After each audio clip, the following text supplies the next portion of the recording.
Hello, Gene Schwimmer here, and welcome to Gene Schwimmer, me. Start off with the question of the day. So the question of today, is, there it is, hope you can read that. Who are the cleanest people in the choir? That's the question and the answer at the end of this video, which I'm hoping will be a short video. Maybe I'll have to break this into a couple parts, but then I always say it's going to be a short video and then it doesn't turn out that way. So we'll see what happens. Maybe this will be the lucky short video. We're talking about global warming today, and you remember Rahm Emanuel, the famous statement, never let a crisis go to waste? Well, what do you do if you don't have a crisis? You create one, and that's what we have here with global warming, I believe. And what is this really about if it's not about global warming? If you're creating this crisis and you don't want it to go to waste, well, obviously, since you created the crisis for a reason, and it's not, well, I'll give some people credit. Maybe some people are actually worried about global warming.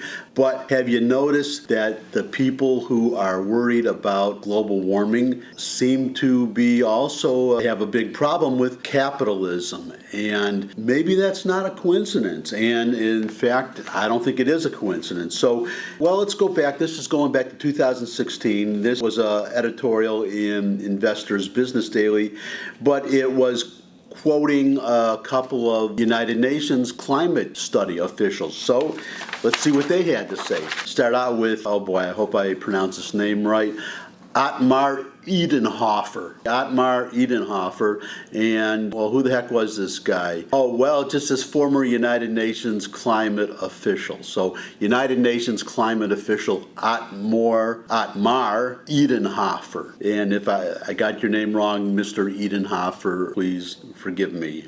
I'm doing the best I can here. I'm not a native German speaker, or much of a German speaker at all, actually. A little bit.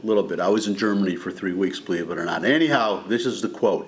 Quote, "One has to free oneself from the illusion that international climate policy is environmental policy. This has almost nothing to do with the environmental policy anymore, with problems such as deforestation or the ozone hole," unquote. And quote, "We redistribute de facto the world's wealth by climate policy." Here's Christina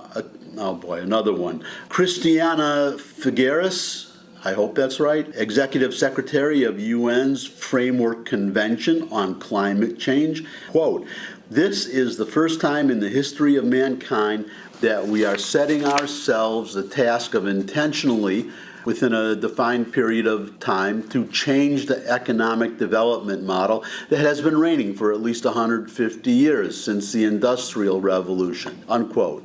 Quote, "This is probably the most difficult task we have ever given ourselves, which is to intentionally transform the economic development model for the first time in human history," unquote. Well, it's not the first time. The first time was Karl Marx. Okay? And you're really on the same project. We're talking about socialism here, are we not? But the main thing is that he's the Executive Secretary of the Framework Convention on Climate Change. And here she is talking about economics. This is going back to 2016. So now we have, this is from Reuters. Erdogan says, and I did pronounce that one right. I know that it's a G. It looks like Erdogan, but it's Erdogan, because that's how they do it in Turkish, when they went from Arabic characters to Latin characters, but they don't pronounce them the way we do. Apparently. Anyhow, a little extra knowledge. And that's what you get when you watch my videos. You get this little bit of extra knowledge that I throw in here. And you get the mispronunciation of foreign names for absolutely free. And I should mention, as I always try to do, I link to the articles that I talk about, because I don't want to sit here and just quote a whole long article. So I put the links there. If you want to read the whole article, you can read the article. But otherwise, you can just trust me that the quotes are accurate. Anyways,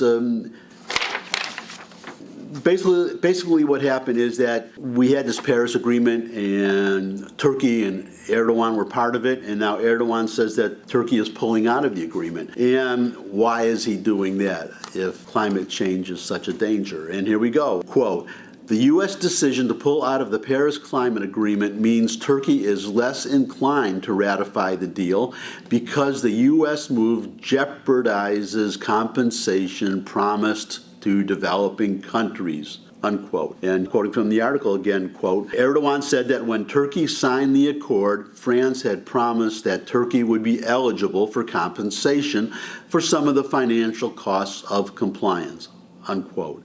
And so he's leaving the agreement just as we did.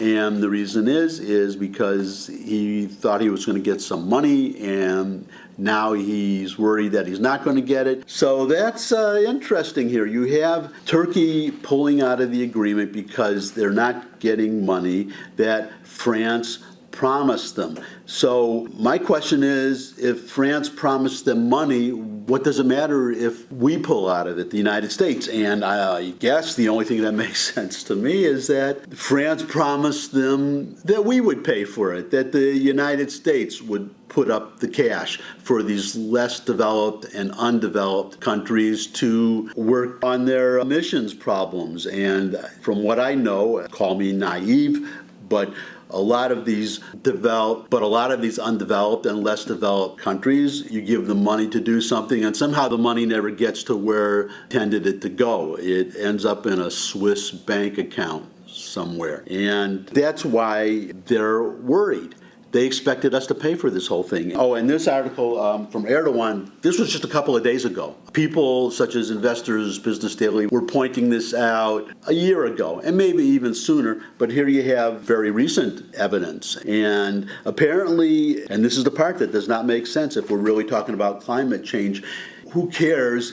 You have, I think, 19 other countries that are signatory to this agreement. So if we're not part of it, that still leaves 19 other countries to do whatever they're going to do about climate change, unless the problem is that they would have to spend their money and not ours. And did you know the U.S., that's us, leads all countries in lowering carbon dioxide emissions? So again, why does it matter if we pull out of an agreement that doesn't affect us, because we're already leading everybody else? This is something we're already doing. They don't need us to join an agreement to do what we're already doing if they need to do more. And that's the other thing, if they're talking about doing more, if they're talking about us doing more, hey, here's an idea. Why don't you do as much as we're doing first?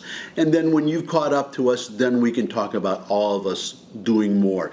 You can do that without us. You can manage your own problems without us, because you're not asking us to come in and solve your problem. You're just asking for us to pay for it. And that's what it is. We're just a deep pocket. They just want us to pay for their solving their problem.